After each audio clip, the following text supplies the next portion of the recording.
Morning everyone once again. तो क्या हाल चाल। तो जैसे मैंने कल बताया था कि हमारी लोडिंग है 22 तारीख को सुबह 8 बजे। सुबह के 7 बज गए हैं और अभी हम निकल गए हैं पार्किंग से अनलोडिंग लोकेशन के लिए, जो है लगभग यहाँ से 10 किलोमीटर।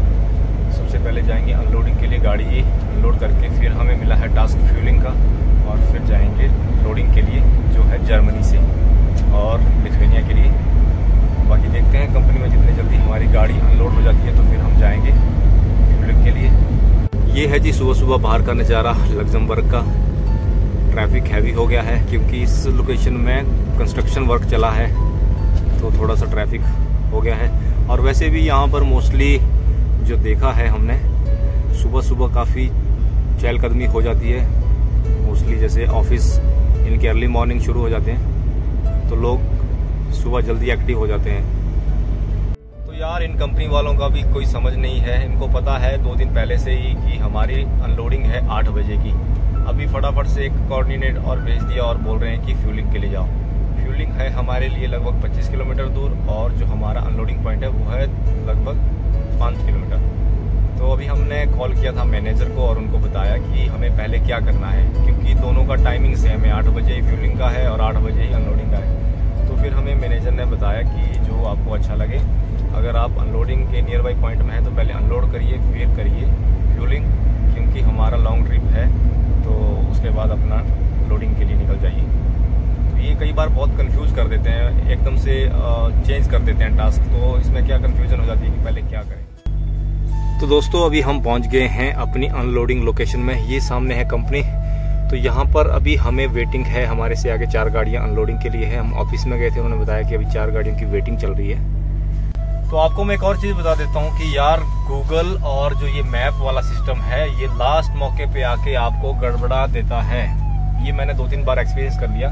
तो भाई अपना टैब हमेशा अपने साथ रखें और जो नेविगेशन की ऐप है वो अच्छी सी कोई भरवा ले ताकि आपको सही नेविगेशन मिले। मैंने 2-3 बार एक्सपीरियंस कर लिया कि लास्ट टाइम पे ये नेविगेशन ऐप आपको बहुत उलझा देती है। पहले हम कंपनी के बाहर से घूमते रहे लेकिन अंदर आने का कोई रास्ता नहीं था। फिर जाके पता चला तो वहाँ पे एक सिक्योरिटी पोस्ट है, वहाँ पर अपने डॉक्यूमेंट सबमिट किए, उन्होंने हमारा पासपोर्ट चेक किया और फिर एक कार्ड दिया जिससे बैरिकेड ओपन होगा अंदर आने के लिए। पूरी जो ये एरिया है पूरा कंपनियों का ही है। तो भाई थोड़ा सा जब भी निकले थोड़ा प्री प्लान करके निकले कि कंपनी के अंदर एंटर कैसे होंगे या कहाँ से रास्ता है, तो आसानी होगी आपको। हमें गाड़ी खाली करने में अभी टाइम था तो हमने फटाफट अपनी सब्जी तैयार कर ली है। आलू मटर की सब्जी हमने बना ली है और इसको एक विशल आके ये तैयार हो जाएगी। बाकी रोटियां तो हमारे पास पड़ी है, क्योंकि अभी लगभग 10-15 मिनट की वेटिंग और है गाड़ी खाली करने के लिए, तब तो खाना अपना तैयार हो गया है। जहाँ भी टाइम लगेगा अपना आराम से खा सकते हैं। और ये राहुल भाई सीटी बजने से ऐसे खुश हो रहे पता नहीं। तो हमारी गाड़ी खाली हो रही है और हमने इस टाइम पे खाना खा लिया है। भूख भी लग रही थी और इसके बाद हमारा है कंटिन्यू ड्राइव। तो सबसे पहले जाएंगे तेल भरवाने, इसलिए हमने अपना खाना यहीं पे कर लिया क्योंकि आगे फिर रुकने का टाइम ज़्यादा नहीं लगेगा, क्योंकि तेल भरवाने में भी टाइम लग जाएगा। उसके बाद निकलेंगे सीधा जर्मनी। पहले जब हमें नेविगेशन ने इधर उधर घुमाया तो पता नहीं चल रहा था, लेकिन जब हम एंटर हुए ये देखिए पूरा नक्शा पड़ा है।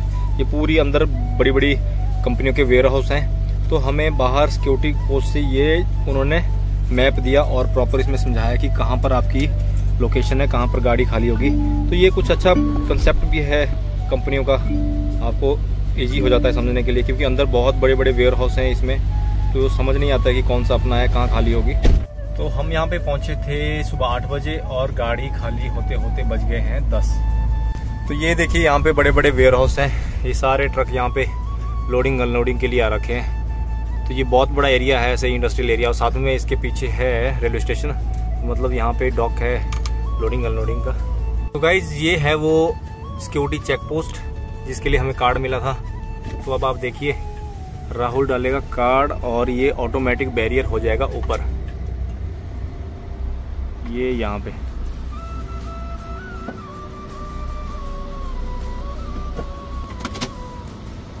तो हम पहले ये बाहर वाले रास्ते में घूम रहे थे जिसमें हम 1-1.5 किलोमीटर घूमे, पर हमारे को अंदर आने का रास्ता नहीं मिला। फिर यहाँ पर एक सिक्योरिटी चेक है, इसको कंप्लीट करके हम अंदर आए। तो यहाँ पर एक अंकल ने हमें यहाँ की लोकल लैंग्वेज में समझाया और वो मैप भी दिया। ये देखिए कार्ड जो हमें मिला था वो इस मशीन के अंदर चला गया है और अभी यहाँ से गेट ओपन हो गया है, हम निकल रहे हैं बाहर। तो चलो एक और ट्रिप हमारा अच्छे से कंप्लीट हो गया। तो कहीं ना कहीं ये चीज़ें फिर आपको पॉजिटिव करते हैं कि काम अच्छे से निकल रहा है, काम अच्छे से हो रहा है, तो और काम करने की आपको एनर्जी मिलती है। ये है अंदर का एरिया जी पूरा। तो ये पूरे इस कमर्शियल कॉम्प्लेक्स के पीछे है रेलवे स्टेशन। तो यहाँ पर इनके टैग लगे रहते होंगे। सामने देखिए ये मालगाड़ियाँ, इसीलिए ये पूरा सेटअप बना है यहाँ पे।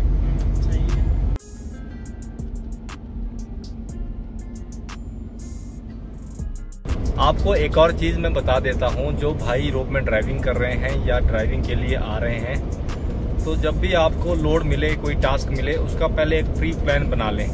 क्योंकि मैंने जहाँ तक देखा है यूरोप में, अभी समर का सीज़न आ रहा है, तो मोस्टली रोड्स पे रोड कंस्ट्रक्शन का काम चला है। तो उससे क्या होता है कि इन्होंने रोड डाइवर्जन बहुत ज़्यादा बना लिए, तो हमारी जो लोकेशन होती है या हमारा जो रूट होता है फिर वो सारा डाइवर्ट हो जाता है। तो उस चक्कर में हमारी नेविगेशन गड़बड़ा जाती है, आपको छोटे रूट में भी डाइवर्ट कर देती है। तो उससे क्या होता है कि आप एग्जैक्ट लोकेशन पे नहीं पहुंच पाते हो, या उसको छोटे रास्तों से कनेक्ट करने की कोशिश करता है नेविगेशन, तो उसमें हमें बहुत ज़्यादा दिक्कत हो जाती है। तो जब भी ऐसा मौका मिले, अपना वे पॉइंट पहले लगाइए, नेविगेशन को पहले प्रॉपर देखिए कि आपका रूट कहाँ से बनता है, कौन कौन से रोड आपको ज्वाइन करने हैं। तो उससे क्या है कि आपको फिर आसानी मिलेगी। अगर आप केवल नेविगेशन के ही बेस पर रहोगे तो आपको बहुत परेशानी होने वाली है, क्योंकि जगह जगह पर बहुत बड़े बड़े कंस्ट्रक्शन काम लग रखे हैं रोड पे। तो कल जब हम पार्किंग ढूंढ रहे थे तो हम इसी ब्रिज पे आए थे। यहाँ पर कल भाई साहब बहुत भयंकर जाम लग रखा था। एक तरफ से हमारा ड्राइविंग आवर्स ख़त्म हो रहे थे और दूसरी तरफ यहाँ पे लग रखा था बहुत बड़ा जाम।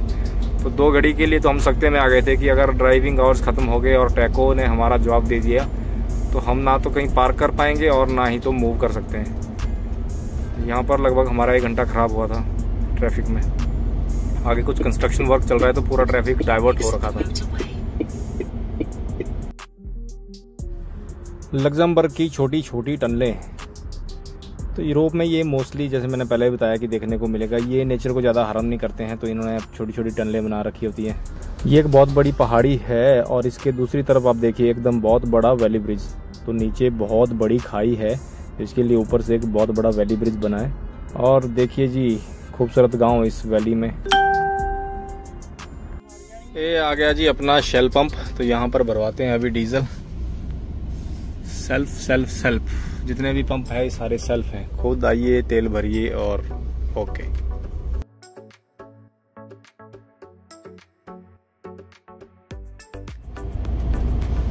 आज 3 दिन के बाद वापस जा रहे हैं जी जर्मनी। ये आ गया जर्मनी और लग्जमबर्ग का बॉर्डर।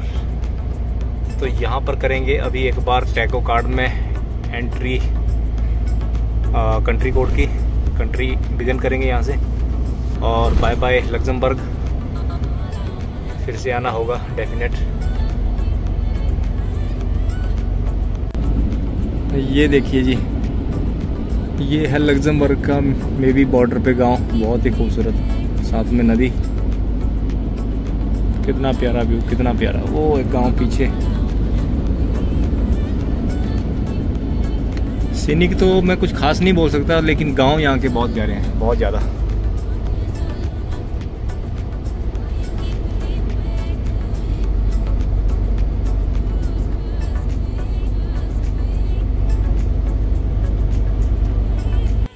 ढाई 3 घंटे की जर्नी के बाद अभी हम पहुंच गए अपने लोडिंग लोकेशन जो है जर्मनी में। तो आज हमारा लोड है यहाँ से चॉकलेट का लोड है। ये है सीधा लिथुआनिया कॉर्नर्स का। अभी हम कंपनी के अंदर एंटर हो गए हैं और यहीं सामने से होगी लोडिंग। वो आगे गाड़ियाँ लग रखी है, जैसे जैसे स्लॉट खाली होते रहेंगे हमारी लोडिंग हो जाएगी। भाई मैंने जैसे पहले बताया कि जब लोडिंग की लोकेशन या अनलोडिंग लोकेशन के नज़दीक आते हैं तो ये नेविगेशन हमेशा फंसा देती है। तो यहाँ पर भी हमारे साथ सेम वही हुआ। पहले हम कंपनी के बाहर राउंड करते रहे, फिर उतर के किसी से एड्रेस कंफर्म करके फिर हम एंटर हुए, वरना इन छोटी छोटी गलियों में इतना लंबा ट्रेलर लेके जाना बहुत मुश्किल हो जाता है। लग्जमबर्ग से गाड़ी खाली करने के बाद हमें टास्क था फ्यूलिंग का और उसके बाद था हमारा लोडिंग का 2:30 बजे का। लेकिन सेम टाइम पे हमें मैसेज आया कि आप पहले ट्रेलर वॉश कीजिए। तो फिर हमने मैनेजर को मैसेज किया कि पहले फिर ट्रेलर वॉश के लिए जाएं या लोडिंग के लिए। फिर उन्होंने पूछा कि अगर आपकी गाड़ी साफ़ है तो वॉशिंग की कोई ज़रूरत नहीं है। हमने बोला कि गाड़ी तो हमारी क्लीन है, कोई स्मेल भी नहीं है, इसमें कुछ हल्का कूड़ा है, बस उसको खुद ही साफ़ कर लेते हैं, वरना आज हमारी लोडिंग हो जाती लेट। तो भाई ये देखिए, ये भी आपको करना पड़ सकता है, ज़रूरी नहीं कि हर बार वॉशिंग में ही गाड़ी साफ़ हो, कई बार आपको खुद भी गाड़ी साफ़ करनी पड़ सकती है। तो यार 4 घंटे की लंबी वेटिंग के बाद हमारी गाड़ी लोड हो गई है। शाम के 8 बज गए हैं और अभी हम यहाँ से निकलेंगे। अभी राहुल डॉक्यूमेंट लेने गया है, तो हमने सोचा था आज कि अगर गाड़ी जल्दी लोड हो जाएगी तो हम लगभग अपना जर्मनी को क्रॉस कर लेंगे और पोलैंड में रात को अपनी 9 घंटे की रेस्ट करेंगे। लेकिन लोडिंग के लिए बहुत ज़्यादा टाइम लग गया, लगभग 4 घंटे हमारे यहाँ पर वेस्ट हो गए। तो इस हिसाब से तो हम आज जर्मनी को क्रॉस नहीं कर पाएंगे, तो रात का हॉल्ट होगा हमारा जर्मनी में ही, क्योंकि सुबह 4 बजे तक हमारी शिफ्ट है और 4 बजे हमारी 9 घंटे की रेस्ट हो जाएगी शुरू। तो उससे ज़्यादा हम गाड़ी नहीं चला सकते। बाकी का रिमेनिंग सफ़र हम कल करेंगे। तो राहुल आ गया है डॉक्यूमेंट लेके और करते हैं अपना बैक डोर क्लोज़, और ये सारे डॉक्यूमेंट मैनेजर को करते हैं अपडेट। उनको अपडेट करना पड़ेगा कि गाड़ी और लोड हो गई है, और यहाँ से करते हैं अपना सफ़र शुरू। तो जी रात के बज गए हैं 1 और मेरी शिफ्ट अभी एंड हुई है और राहुल की शिफ्ट एंड हो गई थी। तो कंपनी से लोड करने के बाद मेरी शिफ्ट शुरू हो गई थी, वहाँ से लेके कंटिन्यू ड्राइव कर रहा था मैं। अभी रात के बज गए हैं 1 और यहाँ से अभी राहुल की सेकंड शिफ्ट हो रही है शुरू। तो हमारी है 4 बजे तक, जैसे मैंने पहले बताया था कि 4 बजे हमारी शिफ्ट एंड हो जाएगी 21 घंटे की। तो अभी हमारी हो जाएगी फिर 9 घंटे की रेस्ट शुरू। तो यहाँ से देखते हैं जितना भी सफ़र कवर हो पाए हम आगे निकलेंगे। लगभग जर्मनी में ही होंगे आज, पोलैंड में तो एंटर नहीं कर पाएंगे। Morning to everyone. तो क्या हाल चाल। जैसे कि रात को मैंने बताया था कि अपने 21 घंटे की शिफ्ट के बाद हम कहीं सो जाएंगे, हमारी 9 घंटे की रेस्ट शुरू हो जाएगी। तो हमने अपनी शिफ्ट पूरी करी और जर्मनी में ही रात को यहाँ पे एक पार्किंग में सो गए थे। पहले 2-3 पार्किंगें ढूंढने के बाद हमें यहाँ पे पार्किंग मिली। जर्मनी में मोस्टली रात को पार्किंगें नहीं मिलती है, मोस्टली पार्किंगें फुल होती हैं। तो यहाँ पर हमें पार्किंग मिल गई थी, तो और यहाँ पर हमने गाड़ी पार्क करके रेस्ट कर ली थी। अभी सुबह के 9 बज गए हैं, हमारी रेस्ट 11 बजे ख़त्म होगी। तो हम उठ के अपना खाना पीना कुछ तैयार कर लेंगे। अभी बन रही है चाय। फ्रेश हो गए हैं, यहाँ पे हमें शावर मिल गया था तो फ्रेश हो गए हैं। अभी हमें सुबह सुबह एक टास्क मिला है कि सबसे पहले गाड़ी को इंस्पेक्शन करने जाना है। तो ये पता नहीं क्या क्या लोचा करते हैं, एकदम से टास्क चेंज करवा देते हैं। पहले तो हम सीधा जा रहे थे पोलैंड अपने फील्डिंग डेस्टिनेशन के लिए और उसके बाद अनलोडिंग के लिए, लेकिन अभी आ गया है एक और टास्क कि सबसे पहले गाड़ी को इंस्पेक्शन के लिए लेके जाना है। वो यही जर्मनी में ही होगी कहीं पे। तो देखते हैं, अभी अपना चाय नाश्ता करने के बाद निकलते हैं सीधा इंस्पेक्शन वाली लोकेशन पे। तो पार्किंग बहुत बड़ी है, यहाँ पे हमें जगह मिल गई थी। आज जर्मनी में मौसम बहुत बढ़िया, इस जगह पे तो खासकर बहुत बढ़िया है। आप देख ही सकते हो, बहुत अच्छी धूप लगी है, हवा भी ज़्यादा नहीं है, ठंड बिल्कुल भी नहीं लग रही है। आज तो ऐसा लग रहा है कि गर्मी का मौसम पूरा छा चुका है यहाँ पे। तो अभी हमारा चाय नाश्ता हो गया है यहाँ पे। यहाँ से निकलेंगे हम अभी 20 मिनट में। जो हमारी इंस्पेक्शन की लोकेशन है वो लगभग 12 किलोमीटर ही यहाँ से, तो लोकेशन तो नज़दीक ही है। एक बार गाड़ी की इंस्पेक्शन हो जाए तो सारा काम सेट हो जाएगा, क्योंकि पिछले ट्रिप में भी हमें 2 बार इंस्पेक्शन की लोकेशन दी और दोनों जगह फिर इंस्पेक्शन नहीं हुई, बाद में उन्होंने डिनाई कर दिया। तो उम्मीद है कि इस बार तो अपनी इंस्पेक्शन हो ही जाएगी और ये काम निपट जाएगा। अभी हम पहुंच गए हैं अपनी ट्रक इंस्पेक्शन की लोकेशन में। तो ठीक सामने अभी एक ट्रक लग रखा है इंस्पेक्शन के लिए और उसके बाद आएगी अपनी बारी। ये अपनी गाड़ी पार्क यहाँ पे हुई है। तो ये उस पार्किंग से लगभग 12 किलोमीटर ही दूर था। तो अभी देखते हैं, अपनी ट्रक इंस्पेक्शन करवा के निकलते हैं फिर पोलैंड की तरफ, जो हमारा अगला फ्यूलिंग का डेस्टिनेशन है। तो यार कई बार ये कंपनी वाले ना बहुत आपको घुमाते हैं। अब हमें जस्ट कोऑर्डिनेट भेजा था, ना तो कोई किसी एजेंसी का नाम था, ना ही तो कुछ पता। एक कोऑर्डिनेट भेज दिया था, तो इस कोऑर्डिनेट ने हमारे को इस कैंपस के बाहर लाके खड़ा तो कर दिया था, लेकिन पता नहीं है कि जाना कौन सी शॉप में है या कहाँ पे आपको काम करवाना है। तो वो यहाँ पे बार बार पूछ के करना पड़ता है। और एक तो लैंग्वेज की, मैंने जैसे पहले बताया कि बहुत प्रॉब्लम होती है।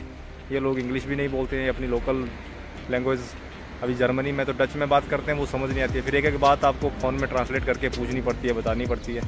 तो ये भी एक बहुत बड़ी मुश्किल हो जाती है यहाँ पे। जब तक हमारी गाड़ी की वेटिंग चल रही है इंस्पेक्शन के लिए, तब तक हमारे पास एक एडवांटेज है। तो इस मेंटेनेंस गैरेज के ठीक सामने सुपर मार्केट है, तो हमारी कुछ ग्रॉसरी ख़त्म हो गई है, तो जब तक हम यहाँ पर वेट कर रहे हैं अपनी बारी का, तब तक अपनी ग्रॉसरी लेके आते हैं। क्योंकि जैसे ही हम फिर हाईवे में आ जाएंगे तो सुपरमार्केट मिलना मुश्किल हो जाता है। ये मोस्टली आपको गांव वाले रास्ते में ही मिलती हैं, तो वहाँ पर ऐसा होता है कि चलो पार्किंग भी मिल जाती है और आराम से फटाफट अपना सामान भी कलेक्ट हो जाता है। तो हमेशा ऐसा ही कुछ जुगाड़ लगाना पड़ता है अपनी ग्रॉसरी के लिए, क्योंकि हाईवे पे तो ग्रॉसरी मिलना बहुत ज़्यादा मुश्किल होता है। जब आप गांव वाले रास्ते में होते हो तो थोड़ा ध्यान रखो कि ग्रॉसरी शॉप या कोई ऐसी सुपरमार्केट आपको दिख जाए तो फटाफट अपना ग्रॉसरी हमेशा लेके रखें। तो ये गैरेज वाले सेकंड हैंड गाड़ियाँ भी बेचते हैं। जैसे ये गाड़ियाँ यहाँ पर बहुत सारी पार्क हो रखी हैं। ये देखिए ऊपर इनकी इन्फॉर्मेशन लगी है, 7,990 यूरो की। और ये है फोक्सवैगन की गाड़ी, आप देख सकते हो इसमें प्राइस लग रखा है। तो ये जितनी भी गाड़ियाँ आप देख रहे हो ये सारी मे बी फॉर सेल है, सेकेंड हैंड गाड़ियाँ हैं। वहाँ सामने भी गाड़ियाँ खड़ी हैं, वो सारी फॉर सेल के लिए ही हैं। तो यहाँ पर देखा जाए तो गाड़ी इंडिया से कन्वर्ट करे तो महंगी है, लेकिन यहाँ के हिसाब से तो इनको सस्ती पड़ती होंगी सेकेंड हैंड गाड़ियाँ। बहुत से लोग यहाँ पर ऐसी गाड़ियाँ लेके वोल्ट का काम करते हैं, जस्ट लाइक ओला उबर, और इसमें डिलीवरी का काम भी करते हैं। तो यहाँ पर इन चीज़ों से काफ़ी अच्छी अर्निंग हो जाती है। आपने यूरोपियन मोस्टली अगर आप स्टडी करोगे तो वोल्ट एंड बोल्ट ये दो चीज़ें हैं, इनमें बहुत अच्छे इनकम के सोर्सेज हैं। एक डिलीवरी का काम करती है और एक करती है टैक्सी का। तो ये अगर कोई भाई कर सकता है, ऐसे किसी को ऑफ़र मिल जाए तो ये भी एक बढ़िया इनकम सोर्स बन जाता है। ये पूरे यूरोप में चलता है बोल्ट एंड वोल्ट। तो भाई अपने देख सकते हैं, गूगल पे सर्च कीजिए, वहाँ पे अपना रिज्यूम डालिए तो शायद आपको कहीं नौकरी मिल जाए, तो आपके तो सोना ही सोना हो जाएगा। कल हमने बनाई थी सब्जी आलू मटर की और अपनी गर्मा गर्म रोटियाँ। तो जब तक अपने पास टाइम है खाना तो कर लेते हैं, फिर हमें कंटिन्यू ड्राइव करना है कि सफ़र बहुत ज़्यादा है। कल हमारी अनलोडिंग है, तो मे बी जिस हिसाब से हमारा टाइम वेस्ट हो रहा है तो उस हिसाब से हमारा टास्क का टाइम थोड़ा ज़्यादा बढ़ सकता है। तो यार एक लोचा हो गया और ये लोचे हमारा पीछा नहीं छोड़ रहे हैं। हम यहाँ पर जैसे इंस्पेक्शन के लिए अंदर आए तो उन्होंने पूछा पेमेंट के लिए, तो कंपनी ने हमें दिया है एक पेमेंट कोड, बट वो कोड वहाँ पे एक्सेप्ट नहीं हो पा रहा है। तो 2-3 बार ट्राई करने के बाद इस बंदे ने कर दिया मना। तो वहाँ पर एक चाचा जैसा बैठा हुआ है और वो बात करता है डच में, जो हमें समझ नहीं आती है। तो उसको हमने बोला, फिर मैनेजर को कॉल किया तो उन्होंने बोला कि ट्राई करिए, वो कोड काम करेगा, लेकिन पेमेंट कोड काम नहीं कर रहा है। अभी हमें मिली है दूसरी लोकेशन। तो भाई यहाँ पर ऐसे जो ये झमेले होते हैं उनके लिए हमेशा तैयार रहिए, कभी भी आपके साथ कुछ भी हो सकता है। दूसरी मुश्किल है यहाँ के लोगों के साथ बात करना। ये लोग ज़्यादा बातें भी नहीं सुनते हैं, मतलब आपको काम की बात करेंगे 2 बातें और उसके बाद आपको समझ आया तो ठीक, ना आया तो ओके बाय। यहाँ पे लोडिंग अनलोडिंग ही नहीं बल्कि और भी बहुत सारे काम होते हैं जो आपको एक टाइम पे मतलब परफॉर्म करना होता है। अभी तो जैसे हम कल लोड करके अनलोडिंग के लिए ही जा रहे हैं, लेकिन रास्ते में आप देखिए जैसे हमें आज इंस्पेक्शन की लोकेशन मिली, आए यहाँ पे 2-2.5 घंटे हमारे वेस्ट हो गए। उसके बाद अभी यहाँ पर वो नहीं हो पाई, अब जा रहे हैं दूसरी लोकेशन के लिए। इस साथ में अभी हमें अनलोडिंग का टाइम भी मैनेज करना है। तो पता नहीं, अभी शायद हमारा टास्क थोड़ा बढ़ सकता है, हमें टाइमिंग और मिल सकती है अनलोडिंग के लिए, क्योंकि इन जगहों पे तो टाइम लगता जा रहा है भाई साहब। अभी दूसरी लोकेशन हमारी यहाँ से 80 किलोमीटर दूर है, तो यहाँ से 80 किलोमीटर समझ लीजिए 1 घंटा जाएगा। वहाँ पर काम करवाने के लिए टाइम लगेगा।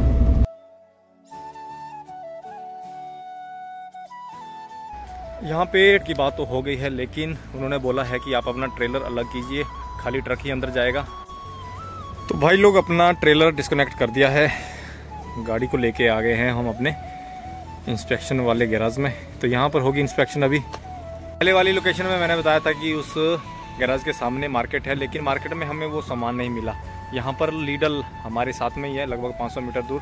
जब तक ये लोग ट्रेलर की इंस्पेक्शन करते हैं तब तक हम अपना ग्रोसरी का सामान ला सकते हैं। वहाँ पर हमें नहीं मिला था सामान। मार्केट तो बहुत बड़ी थी लेकिन उसमें सामान नहीं थे, वो कुछ एग्रीकल्चर टाइप का स्टोर था। यहाँ पर लीडल बिल्कुल साथ में है, तो अपना सामान ले लेते हैं, क्योंकि ग्रोसरी के बिना भाई साहब भूखे मरना पड़ सकता है। इसलिए अपनी ग्रोसरी भर लेते हैं, फिर नहीं मालूम कि कहाँ का रूट बनेगा, कैसे कैसे ट्रिप रहेंगे, तो सामान तो रखना ज़रूरी है। ये देखिए जी, यहाँ पर भी पेड़ पौधे अभी हरे होने लग गए हैं, मतलब गर्मी का सीज़न शुरू होने वाला है। और ठीक पीछे है रेलवे का जंकयार्ड, और इस गैरेज से लगभग 500-600 मीटर वो आगे है लीडल। तो ये गांव में आके एक फ़ायदा हो जाता है कि आपको ग्रोसरी या दूसरे को सामान परचेज करने हो तो वो मिल जाते हैं। जब आप हाईवे में हो तो फिर ये चीज़ें मुश्किल है। केवल पार्किंग में या पंप पार्किंग में जो सामान की दुकानें होती हैं वहाँ से ही आप सामान ले सकते हो, जो होता है बहुत ज़्यादा महंगा। सुबह हम जिस पार्किंग में रुके थे वहाँ पर हमने एक पानी की बोतल ली, वो 2 लीटर की थी, आप समझिए कि 4 यूरो की, वरना 4 यूरो में हमें तो मिल जाता है पूरा पैलेट। अगर आप दूसरे सुपरमार्केट से ले तो इमरजेंसी थी तो लेनी पड़ी, लेकिन चलो अभी हमें मिल गया है तो अपना सामान हो जाएगा कलेक्ट। ये आ गया जी लीडल, ये है सुपरमार्केट। लीडल में रेट भी अच्छे होते हैं और सामान भी बढ़िया मिल जाते हैं कंपेरेटिवली दूसरी सुपरमार्केट से। हाय, तो जी आ गए हैं अपनी ग्रोसरी का सामान लेके। हमारी गाड़ी पार्क कर दी है उन्होंने यहाँ पर, शायद इसकी इंस्पेक्शन हो गई होगी। और ये रहा अपना सामान, सबसे ज़रूरी पीने का पानी और कुछ टिश्यू पेपर और बाकी सामान है इसमें जो अपना डेली यूज़ में काम आने वाला है। सामान आ गया, इंस्पेक्शन हो गई, तो यहाँ से अटैच करते हैं अपना ट्रेलर और करते हैं भाई साहब सफ़र शुरू। शाम के बज गए हैं अभी लगभग 5 और यहाँ से सफ़र है अभी बहुत ज़्यादा लंबा, तो देखते हैं कहाँ तक निकलता है आज का सफ़र। ये लोकेशन जर्मनी की बर्लिन में ही है। यहाँ से पोलैंड का बॉर्डर है लगभग 200 किलोमीटर और उसके बाद पूरा पोलैंड क्रॉस करके एंटर होंगे लिथुआनिया में। जर्मनी से निकल के अभी हम पोलैंड एंटर हो गए हैं। हम लगभग 60-70 किलोमीटर अंदर आए हैं। तो मैंने पहले बताया था कि हमारी पहली लोकेशन है फ्यूलिंग की, तो अभी हम आ गए हैं शेल के पेट्रोल पंप में और यहाँ पर गाड़ी में भरवा रहे हैं डीजल और यहाँ से निकलेंगे सीधा आगे। हमारी जो दूसरी लोकेशन भी फ्यूलिंग की ही है, लेकिन वो लोकेशन है लिथुआनिया की, तो वहाँ पर फ्यूलिंग करने के बाद फिर हमारी अगला टर्न है गाड़ी को अनलोड करने का। तो ये हमारा जो टास्क है अभी चल रहा है। अभी हमने डीजल भरवा लिया है और अपनी पेमेंट करके निकलेंगे फिर से मेन रोड पे और अपना सफ़र करेंगे शुरू। अभी तक राहुल ही गाड़ी चला रहा था और मेरी शिफ्ट अभी शुरू होगी यहाँ से। हमारा जो 21 घंटे का वर्किंग टाइम है वो सुबह 8:30 बजे तक होगा। तो अभी देखते हैं कि हम कितना ज़्यादा सफ़र कर सकते हैं। पूरी रात ड्राइव रहेगा। खाना हमारा तैयार है, कल की सब्जी बनी है आलू मटर की, तो रास्ते में जहाँ भूख लगेगी वहाँ पर थोड़ी देर का ब्रेक लेंगे और साथ में अपना खाना पीना वहीं पर ही करेंगे। कंपनी वालों का भी पता नहीं लगता है, घड़ी घड़ी में टास्क चेंज करते रहते हैं। पहले भी हमारा टास्क चेंज हुआ और यहाँ पर टास्क था, लेकिन यहाँ पर डीजल भरवाया बहुत कम। मतलब इतना कम डीजल भरवा के अगर आप इतने गाँव वाले रास्ते में दौड़ा रहे हो, 15-20 किलोमीटर गाड़ी घूम रही है, तो इतना कम डीजल भरवाने का मतलब ही क्या है। बट चलो, जो टास्क है उसको तो कंप्लीट करना है और नेक्स्ट टास्क भी हमारा फीलिंग का ही है। यार, ये पंपों की हाइट इतनी नीचे होती है कि बंदा 2 घड़ी के लिए सकते में आ जाता है कि गाड़ी इसके नीचे से जाएगी या नहीं। आप खुद ही देख लीजिए। तो जी रात के 10 बज गए हैं। राहुल भाई की शिफ्ट हो गई है खत्म और अभी यहाँ से मेरी हो रही है शिफ्ट शुरू। तो यहाँ पे अभी हमने टैको कार्ड चेंज की और साथ में फटाफट रोटियाँ खा ली 2-2, क्योंकि आगे टाइम नहीं मिलेगा और टाइम भी वैसे फिर ज़्यादा हो जाएगा रात को, तो रोटी खाने का फिर मन भी नहीं करता है। और रोटी के बाद राहुल भाई बना रहे हैं चाय, तो चाय का मज़ा आ जाएगा ज़बरदस्त और नींद भी चली जाएगी और रात का सफ़र भी निकलेगा बढ़िया से। ये एक पार्किंग में खड़े हैं हम। ये देखिए, रात को ऐसे पार्किंग भरी रहती है भाई। रात को पार्किंग ढूंढना मतलब एक इम्पॉसिबल काम। तो यार, रात को हमारे साथ हो गई क्लोल। वहाँ से 300 किलोमीटर आगे आने के बाद मेरी शिफ्ट हो गई थी खत्म और फिर ड्राइव करना था राहुल ने। लेकिन राहुल को टैको ने जवाब दे दिया क्योंकि उसका ड्राइविंग टाइम शो नहीं हो रहा था बिल्कुल भी। तो मेरे को भी, मैं कंटिन्यू 2 शिफ्ट नहीं कर सकता था। अगर मेरे को रेस्ट मिलता और उसके बाद मैं ड्राइव करता तो मेरे को फिर से 4.5 घंटे का ड्राइव मिल जाता, लेकिन ऐसा नहीं हुआ। भाई थक हार के हमने 2-3 बार अपने टैको चेंज करे, लेकिन हमें ड्राइविंग टाइम शो बिल्कुल भी नहीं हुआ। तो हमने एक पार्किंग को ढूंढा और वहाँ पे गाड़ी को कर दिया पार्क। रात को 2:30 बजे लगभग हमने वहाँ पे गाड़ी को पार्क किया और हमने अपनी 9 घंटे की रेस्ट वहाँ पे शुरू कर दी। लेकिन सुबह 7 बजे हमें आ गया ट्रांसपोर्ट मैनेजर का फ़ोन। तो मैनेजर ने पूछा कि आप लोग यहाँ पर क्यों रुके हैं, बल्कि आपका तो ड्राइविंग टाइम अभी और 5 घंटे था। फिर हमने अपना इशू बताया कि हमें ये प्रॉब्लम होगी, टैको ड्राइविंग टाइम नहीं शो कर रहा था हम दोनों के लिए। तो उन्होंने बोला कि कोई दिक्कत नहीं, आप अपनी रेस्ट को तोड़िए, अपना ड्राइव कंटिन्यू करिए, क्योंकि ये अनलोडिंग है इमरजेंसी।